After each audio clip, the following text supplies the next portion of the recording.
நண்பர்கள் அனைவருக்கும் வணக்கம். நான் நல்லா இருக்கேன். நீங்கள் நல்லா இருப்பீங்கன்னு நினைக்கிறேன். எப்போயுமே அடுத்தவங்க நல்லா இருக்கணும்னு நினைங்க. அதுதான் நம்ம தாரக மந்திரம். நாம் நல்லா இருப்போம், இந்த நாடும் நல்லா இருக்கும், ஊர் உலகம் நல்லா இருக்கும். சரிங்களா? இன்றைக்கி ஒரு பதிவு என்ன அப்படின்னா, அதாவது இந்த லக்கு ரிஸ்க்கு வந்து சிப்ளிங்ஸ் அப்படிங்கிறாங்க. சிப்ளிங்ஸ்னு உங்களுக்கு தெரியுங்களா? உடன்பிறப்புகள். அதான் அக்கா தங்கச்சி, அண்ணன் தம்பிங்க மாதிரி. இது ரெண்டையுமே வந்து தவிர்க்கவே முடியாது. எப்படி அக்கா தங்கச்சி உறவு வந்து ஒரு மாதிரி, அண்ணன் தம்பி உறவு முறை ஒரு மாதிரி, அந்த மாதிரி இந்த இந்த லக்கையும் ரிஸ்க்கையும் வந்து தவிர்க்கவே முடியாது அப்படிங்கிறாங்க. நம்பலாம் இல்லாட்டி இல்லை. ரிஸ்க் எடுக்கலாம் இல்லாட்டி இல்லை, அவ்வளோ. நம்ம எப்பயுமே அசெண்டிங் ஆர்டரில் தான் சொல்லுவேன். இதில் மட்டும் டிசெண்டிங் ஆர்டரில் சொல்கிறேன். அதாவது 303 மில்லியன்லேருந்து 300க்கு வந்திருக்கு இந்த லக்கு அல்லது ரிஸ்க்குன்னே சொல்லலாம். சரிங்களா? ஒரு சின்ன உதாரணம் சொல்கிறேன். அதாவது 1968 உலகம் பூராமே கிட்டத்தட்ட 303 மில்லியன் மாணவர்கள் ஹைஸ்கூல் படிச்சுக்கிட்டு இருக்கிறாங்க. யூஎன்னோட ஸ்டேட்டஸ் படி. சரிங்களா?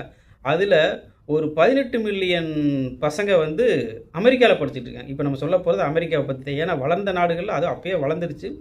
அவங்கள்ட்ட இருந்தால் கம்ப்யூட்டர், சாஃப்ட்வேரு, லொட்டு லொசுக்கு எல்லாமே வந்துச்சு. அதுக்கு பின்னாடி தான் நம்மெல்லாம் வளர்ந்தோம்.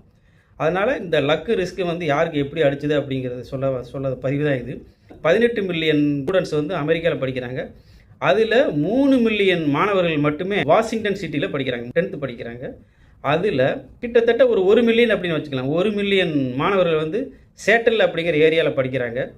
அதில் 300 ஸ்டூடெண்ட்ஸ் மட்டும் லேக் சைடு வியூ அப்படிங்கிற ஒரு ஸ்கூலில் படிக்கிறாங்க.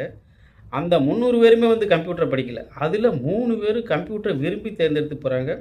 நான் இப்போ சொல்லும்போதே உங்களுக்கு ஸ்ட்ரைக் ஆகிருக்கு. ஒருத்தர் மிஸ்டர் பில்கேட்ஸ், இன்னொருத்தர் அவரோட ஃப்ரெண்டு மிஸ்டர் ஆலன், இன்னொருத்தர் வந்து கென்ட் அப்படின்னு வச்சுக்கலாம். சரிங்களா? பில்கேட்ஸை சொல்லியிருக்காரு, எனக்கு மட்டும் அந்த ஸ்கூலில் கம்ப்யூட்டர் இல்லைன்னா மைக்ரோசாஃப்டே இல்லை அப்படின்ட்டு. ஸோ மைக்ரோசாஃப்ட், அதாவது கம்ப்யூட்டர் வந்த சமயத்தில் கம்ப்யூட்டரை விரும்பி தேர்ந்தெடுத்து அதில் வந்து சாதனை படைத்தார். எப்படின்னா புதுசாக ஒன்று வருதுன்னா கேப்சர் பண்ணிக்கிறேன். நிறைய பேர்த்துக்கு பயம், இது என்னாகுமோ ஏதாகுமோ அப்படிங்கிற பயத்திலே அதை தொடவே மாட்டாங்க. ஆனால் மிஸ்டர் பில்கேட்ஸ் வந்து விரும்பி தொட்டார், ரிஸ்க் எடுத்தார், இல்லைன்னே சொல்லலை. அதுக்கு வந்து அவர் படித்த ஸ்கூலில் அந்த கம்ப்யூட்டர் கிடச்சது அவருக்கு லக்காக இருக்கலாம். ஆனால் அவர் ரிஸ்க் எடுத்தார். இன்றைக்கி வந்து உலகம் பூரா அறியப்பட்டிருக்கிறார் அப்படிங்கிறது தான் உண்மை. ஸோ லக்கு ரிஸ்க்கு வந்து சிப்ளிங்ஸு.